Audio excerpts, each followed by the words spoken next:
Guys, আসসালামু আলাইকুম। আপনারা সব কেমন আছেন? আশা করি ভালো আছেন। আমরা কেমন থাকবো দেখতে পাচ্ছেন, চেন্নাইতে এতটাই বৃষ্টি হয়েছে যে কোনো জায়গায় বার হতে পারা যায় না। কিছুটা সময় ফাঁক পেয়েছি বলে বাজার হাট করার জন্য বাইরে এসেছি।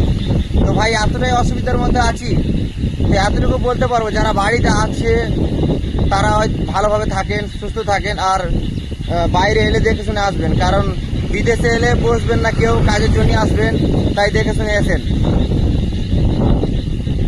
রাজমিস্ত্রি ভাইয়েরা এবং অন্য অন্য ভাইয়েরা যারা কাজ করেন দেখে শুনে আসবেন, এসে না বসতে হয়।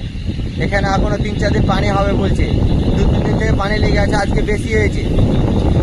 তো কিছুটা বাজার হাট করার জন্য বাইরে এসেছি, আর একটা সাইড যাবো বলে একটু দেখেছে, সেই জন্য দেখেন কতটা পানি হয়েছে। এত ঝড় হচ্ছে, বৃষ্টি হচ্ছে, কি বলবো। তো যে যেখানে আছেন ভালো থাকেন, সুস্থ থাকেন, আর বাইরে এলে একটু দেখে শুনে আসেন।